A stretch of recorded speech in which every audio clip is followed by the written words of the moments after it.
Halo,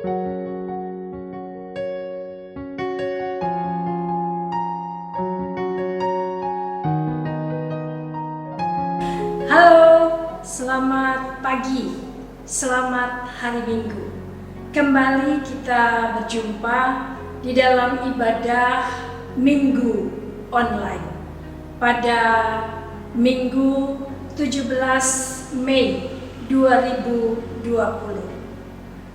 Apa kabar? Harapannya kita semuanya hari ini ada di dalam keadaan yang baik. Ada di dalam keadaan yang sehat, lahir dan batin. Dalam keadaan yang sehat itu, kita sekarang ini mau memuliakan nama Tuhan di dalam ibadah yang berlangsung. Juga kita mau merenungkan firman Tuhan. Oleh karena itu, kembali lagi kita ada di dalam program Firman-Mu, Pelita bagi Hidupku.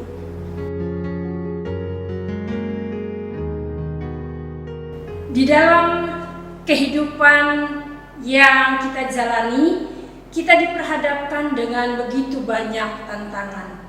Tantangan yang membawa kita pada pergumulan.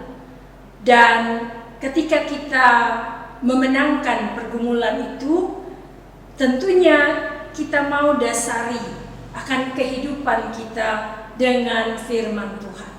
Firman Tuhan yang memberikan kekuatan kepada kita, memampukan kita untuk kita dapat terus berjalan, bahkan melanjutkan akan hidup yang adalah anugerah Tuhan.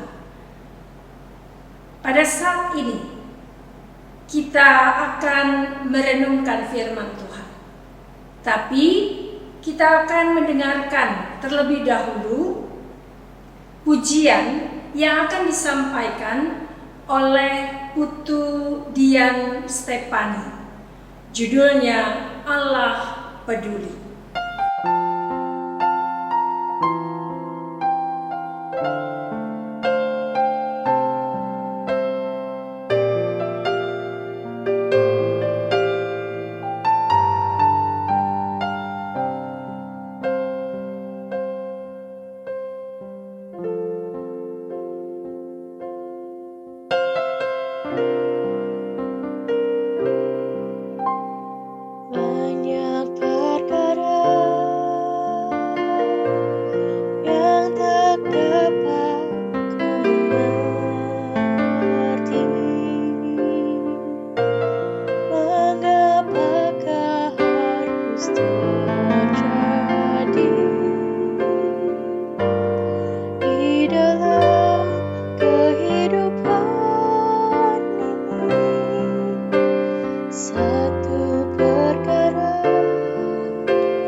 harus terjadi di dalam kehidupan ini. Satu perkara yang ku simpan dalam hati, tiada satu pun yang terjadi tanpa Allah peduli. Allah mengerti, Allah peduli segala persoalan yang kita hadapi. Tak akan pernah dibiarkannya ku bergumul sendiri, sebab Allah mengerti, sebab Allah mengerti.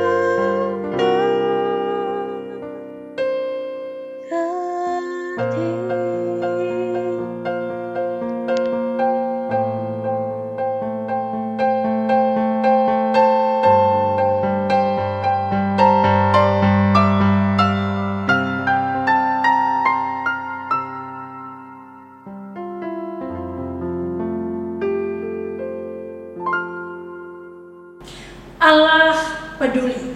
Itulah judul pujian yang tadi sudah dinyanyikan oleh Stefani. Mau mengajak kita dan mau merenungkan bahwa Allah dalam kuasa-Nya, Ia senantiasa memperhatikan kita. Ia peduli terhadap kita. Ketika kita datang memohon pertolongan kepadanya, maka Allah menyatakan akan kuasa-Nya. Ia sedia memberikan pertolongan kepada kita tepat pada waktunya. Sekarang kita masuk di dalam merenungkan firman Tuhan. Firman Tuhan pada hari ini sesuai dengan tema yang dibuat dalam masa-masa pandemi virus COVID-19 ini. Temanya tentang badai pasti berlalu. Firman Tuhan terdapat di dalam Injil Markus pasal 4 ayat 35 sampai 41. Mari kita membuka Alkitab kita dan mencari bacaan Alkitab yang terdapat di dalam Injil Markus pasal 4 ayat 35 sampai 41, dan nanti kita akan memperhatikan ayat 39 sampai 41. Sekarang mari kita berdoa memohon pertolongan Roh Kudus di dalam merenungkan firman Tuhan. Mari kita berdoa. Kami datang menghadap hadirat-Mu yang kudus, ya Bapa di sorga, memanggil nama-Mu di dalam Yesus Kristus, memohon di dalam Roh Kudus untuk menyertai kami, memampukan kami ketika kami merenungkan firman Tuhan, agar supaya kami dimampukan oleh Roh Kudus untuk dapat melaksanakan firman Tuhan. Inilah doa dan permohonan kami di dalam nama Tuhan Yesus Kristus, firman hidup, kami sudah berdoa. Amin. Pembacaan Alkitab terdapat di dalam Injil Markus pasal 4 ayat 35 sampai 41. yang menyatakan, pada hari itu, waktu hari sudah petang, Yesus berkata kepada mereka, marilah kita bertolak ke seberang. Mereka meninggalkan orang banyak itu, lalu bertolak dan membawa Yesus beserta dengan mereka dalam perahu di mana Yesus telah duduk, dan perahu-perahu lain juga menyertai dia. Lalu mengamuklah taufan yang sangat dahsyat, dan ombak menyembur masuk ke dalam perahu, sehingga perahu itu mulai penuh dengan air. Pada waktu itu, Yesus sedang tidur di buritan di sebuah tilam. Maka murid-muridnya membangunkan dia dan berkata kepadanya, Guru, engkau tidak peduli kalau kita binasa? Ia pun bangun, menghardik angin itu dan berkata kepada danau itu, diam, tenanglah. Lalu angin itu reda dan danau itu menjadi teduh sekali. Lalu ia berkata kepada mereka, mengapa kamu begitu takut? Mengapa kamu tidak percaya? Mereka menjadi sangat takut dan berkata seorang kepada yang lain, siapa gerangan orang ini, sehingga angin dan danau pun taat kepadanya? Demikianlah pembacaan Alkitab. Bapak, Ibu, saudara-saudari yang dikasihi oleh Tuhan Yesus Kristus, sekarang kita diajak untuk merenungkan firman Tuhan yang terdapat di dalam Injil Markus pasal yang keempat ayat 35-41. 2 minggu yang lalu kita juga merenungkan akan firman Tuhan yang terdapat di dalam Injil Markus ini. Namun perhatian kita pada saat ini terdapat di dalam ayat yang ke-39 sampai 41. Pada 2 minggu yang lalu kita membahas tentang bagaimana murid-murid Tuhan Yesus ketika itu saat diperhadapkan dengan angin topan yang begitu dahsyat, mereka begitu merasa ketakutan. Mereka panik di dalam situasi topan yang begitu dahsyat. Sehingga di dalam kepanikan itu mereka melihat bahwa Tuhan Yesus sedang tertidur di buritan. Dalam keadaan yang seperti itulah, maka murid-muridnya datang menemui Yesus dan kemudian membangunkan Yesus. Apa yang ada di dalam pikiran murid-muridnya ketika itu? Saat melihat Yesus sedang tidur dan tidak berusaha untuk dapat bangun ketika topan yang dahsyat menghadang perahu mereka. Yang ada di dalam pikiran mereka adalah ketika itu, kok Tuhan Yesus hanya diam saja, hanya tertidur pada saat itu, tidak merasa terganggu dengan ombak yang begitu kencang dan angin yang begitu dahsyat pada saat itu. Itulah sebabnya mereka datang dan kemudian membangunkan Tuhan Yesus dan bertanya, Guru, apakah engkau tidak peduli? Karena pada saat ini sedang ada topan yang dahsyat. Pertanyaannya muncul, apa yang dilakukan oleh Tuhan Yesus setelah disitulah ia dibangunkan oleh murid-muridnya. Yang dilakukan oleh Tuhan Yesus seperti yang disampaikan di dalam bacaan Alkitab pada hari ini adalah bahwa ia bangun dan kemudian ia menghardik topan yang dahsyat itu. Kata hardik artinya adalah perkataan yang keras atau bentakan. Jadi ketika Yesus bangun, ia berkata dengan keras, ia membentak tofan yang dahsyat itu. Dan kemudian ia katakan, diamlah, tenanglah. Dan pada saat itu, tofan yang begitu dahsyat diam seketika. Angin reda dan danau menjadi teduh. Ayat 39 bagian B mengatakan demikian.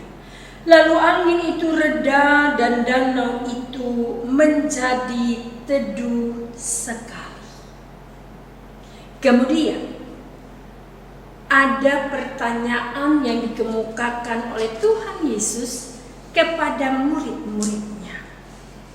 Mengapa kamu begitu takut? Mengapa kamu tidak percaya? Bapak, Ibu, saudara-saudari yang dikasihi oleh Tuhan Yesus Kristus, dari tindakan Yesus ini, ia ingin menunjukkan akan keilahiannya. Ia mau menunjukkan kemahakuasaannya dengan menghardik.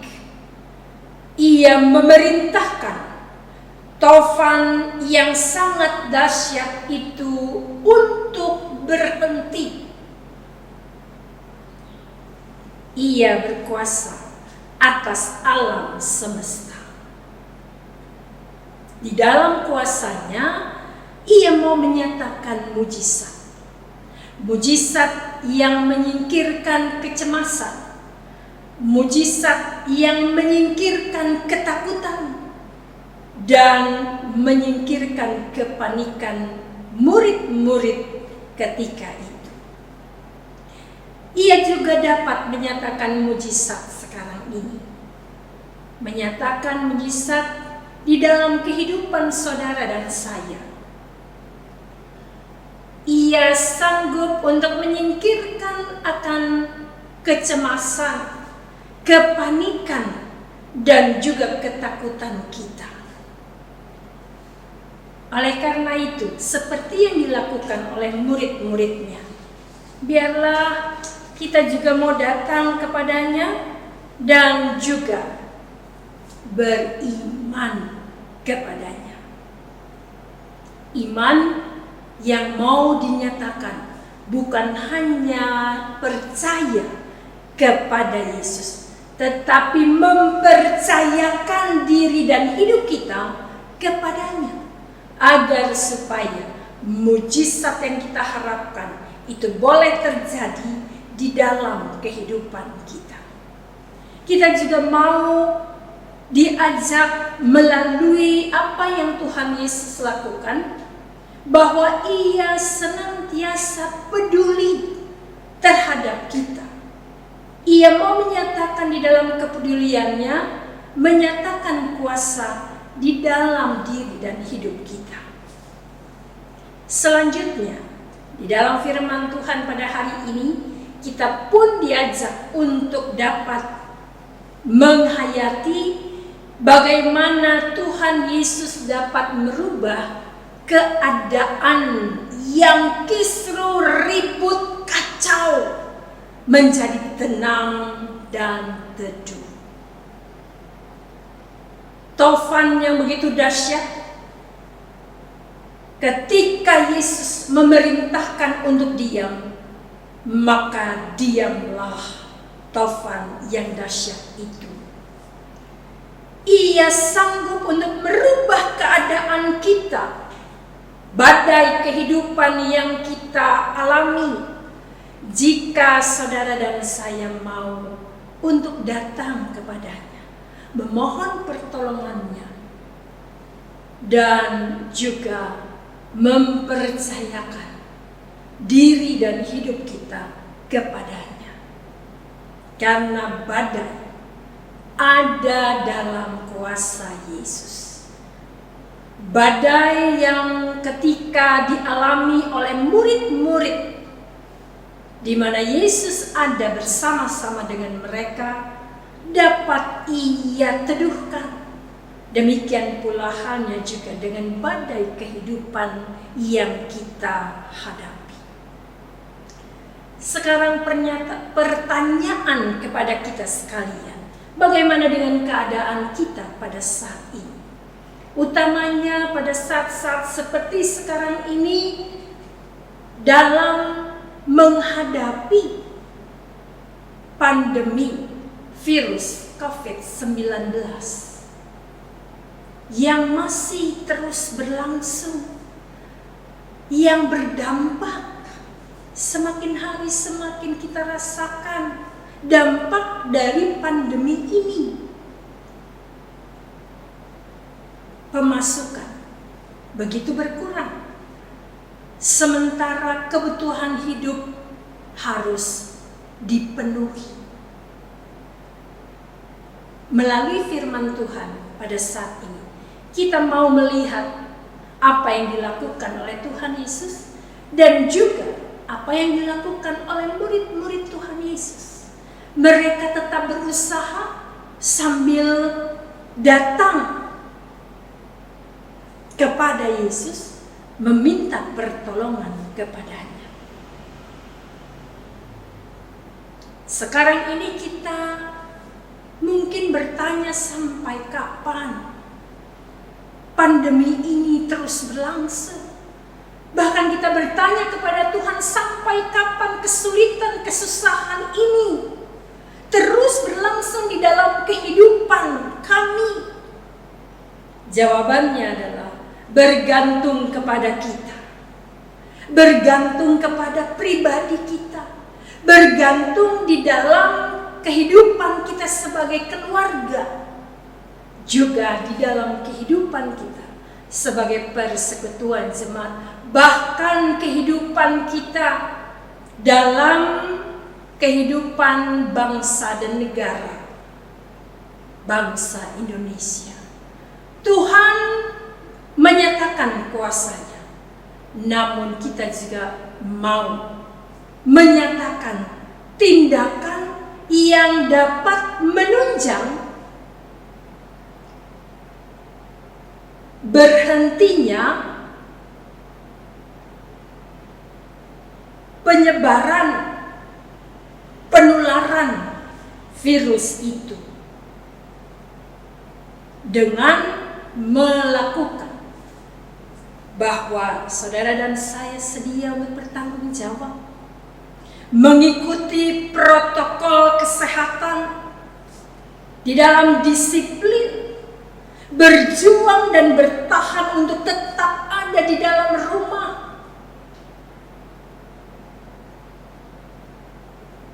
Sebagai pekerja non-formal ataupun yang masih melakukan kegiatan karena tanggung jawab sebagai pegawai, kita pun mau mengikuti akan protokol kesehatan ketika kita keluar rumah, karena akan menjadi sia-sia perjuangan kita sepanjang sudah 2 bulan kondisi seperti sekarang ini. Kita ada berusaha untuk tetap ada diam di rumah, berusaha untuk dapat mengikuti protokol kesehatan, terus berdoa, minta pertolongan kepada Tuhan. Akan menjadi sia-sia kalau kita sendiri tidak berusaha untuk menolong diri kita dan juga menolong karena berpikir sudah sekian lama, kemudian muncul kebosanan, muncul keegoisan diri kita dengan tidak lagi memperdulikan akan protokol kesehatan. Kemudian kita mau menghindari keluhan, tetap bersemangat untuk melakukan hal yang baik. Kita mau melihat bahwa justru melalui pandemi virus COVID-19 ini, hal yang positif yang dapat kita lakukan adalah memunculkan kebiasaan baru yang baik. Dan kebiasaan baru yang baik itu dibutuhkan ketahanan di dalam diri kita. Konsistensi yang mau kita nyatakan untuk dapat terus menjaga makanan. Makanan yang sehat. Kemudian menjemur badan kita pada saat pagi hari, berolahraga. Pada awal-awal begitu banyaknya orang di Facebook, WhatsApp, ya, mau memposting akan kegiatan-kegiatan yang baik itu. Tapi setelah sekian lama bisa saja muncul kebosanan. Biarlah kita terus konsisten di dalam melakukan kebiasaan yang baik itu. Olahraga. Karena sebenarnya olahraga itu bukan hanya pada saat terjadinya pandemi virus ini. Tapi kalau kita mau sehat, maka kita mau melengkapinya. Bukan hanya dengan makan makanan yang sehat, tetapi juga dengan olahraga. Demikian pula halnya mau menahan diri untuk tidak saling berkunjung satu dengan yang lainnya. Kita dibatasi ruang gerak kita, tapi biarlah kita mau melihat hal yang positif di dalamnya untuk tetap taat. Karena hanya dengan demikian, maka usaha yang kita lakukan menjadi tidak sia-sia. Badai yang menerpa kehidupan kita dalam beberapa bulan ini dapat berhenti di dalam kuasa Tuhan. Itulah yang mau kita yakini. Namun dibutuhkan usaha yang juga kita lakukan.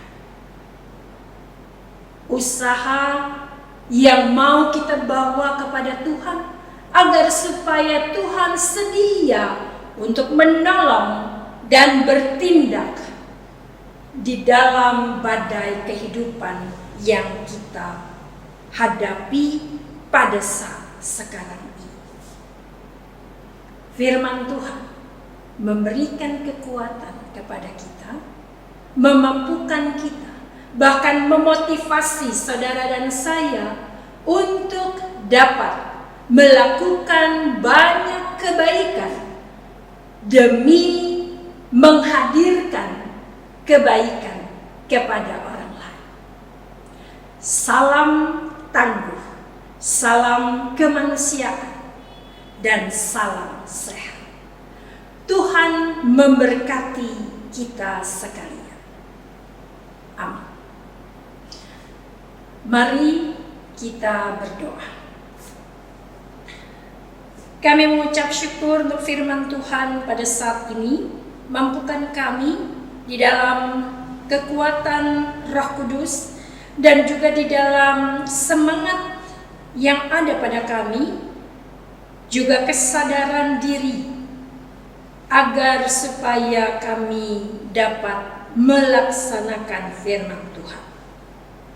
Kami tidak hanya datang meminta pertolongan kepadamu, untuk Tuhan menyatakan kuasa, menyatakan mujizat kepada kami, namun di dalam diri kami juga ada usaha untuk dapat bertahan, untuk dapat terwujud harapan kami yang berharap ada kebaikan, dan kebaikan itu terus berlangsung di dalam kehidupan kami. Inilah doa kami ya Tuhan. Firman Tuhan terus kami mau hayati dan juga kami lakukan. Di dalam nama Tuhan Yesus Kristus, firman hidup, kami sudah berdoa. Amin.